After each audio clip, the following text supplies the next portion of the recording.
તો વેન અ vibrating object move forward, જ્યારે vibrating object છે, આ ઓબ્જેક્ટ છે વાઇબ્રેટિંગ છે, જ્યારે એ આગળ જાય છે, શું જાય છે? આગળ, એટલે કે ડિસ્ટર્બન્સ ક્રિએટ કરે છે. પાર્ટિકલ પોતે મૂવ થતા નથી, right. So vibrating object move forward, it create a region. એક શું બનાવે છે? રિજિયન બનાવે છે. અવતરીઓ બે આમ ઉભો રહી જાય.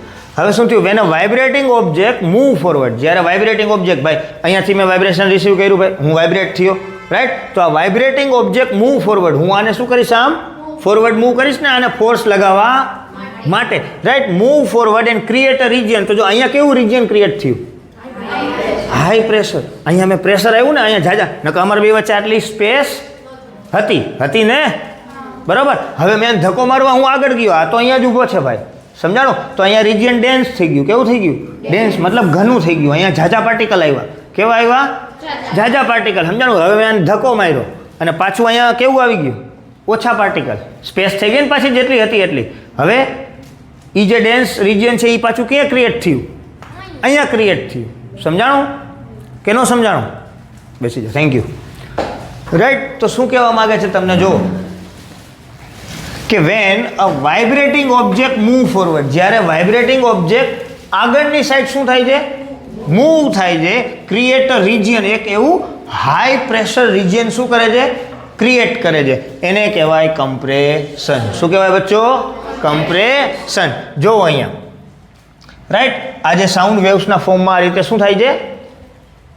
ટ્રાવેલ થાય છે ને, right. Vibrating particles disturbance create કરે છે, રાઈટ. તો જ્યારે આને ધક્કો મારવા જાય ત્યારે જ અહીંયા એક રિજિયન ક્રિએટ થયું ભાઈ. આ રિજિયનને શું કહેવાય? કમ્પ્રેશન. શું ક્રિએટ થયું? કમ્પ્રેશન. ને પાછી અહીંયા સ્પેસ આવી ગઈ જો છે, તો આને શું કહેવાય? રેરફેક્શન. ક્લિયર? જો અહીંથી આટલા રિજિયનને રેરફેક્શન, ને પાછું અહીંયા શું થયું? કમ્પ્રેશન. ક્લિયર? એક and when it moves backward, જ્યારે મેં આને ધક્કો માર્યા પછી જ્યારે હું આમ બેકવર્ડ આવું છું મારી ઓરિજિનલ પોઝિશનમાં, it create a region at low pressure. અહીંયા પ્રેશર કેવું આવી ગયું ભાઈ? લો. સમજાણું? તો એને શું કહેવાય? રેરફેક્શન. શું કહેવાય બચ્ચો? Rarefaction, right. તો a sound wave consist of a series of compression and rarefaction. આ જે સાઉન્ડ વેવ્સ છે એમાં સિરીઝ છે. કોની છે? કમ્પ્રેશનની ને રેરફેક્શનની. સમજાણું? હવે મારો હાથ અહીંયા હતો, મેં આમ કર્યો તો અહીંયા શું થયું? આટલું કમ્પ્રેસ થયું. શું થયું? કમ્પ્રેસ થયું. પાછો શું થઈ ગયું? રેરફેક્શન. રેડી? તો સમજો આ રીતે થયું. જો કમ્પ્રેસ, રેરફેક્શન.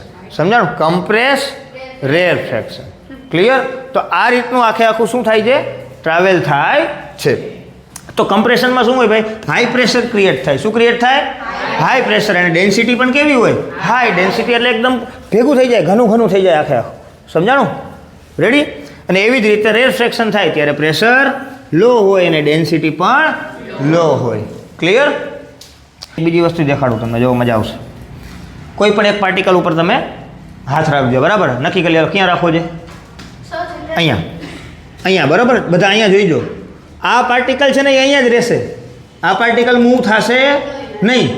પાર્ટિકલ મૂવ થશે નહીં, પણ આને ધક્કો મારશે, આ બધા આને ધક્કો મારશે, આને ધક્કો મારશે, આને ધક્કો મારશે, આને ધક્કો મારશે. સમજાણું? એવી રીતે આખું વેવના ફોર્મમાં આગળ વધશે. જોઈજો, હું અહીંયા હાથ રાખીશ, જ્યારે ચાલુ કરું તો આ અહીંયા જ રહેશે. જો એ નહીં ડગે છે, આ અહીંયા નહીં હે. સમજાણું? એ ટ્રાવેલ થતું નથી.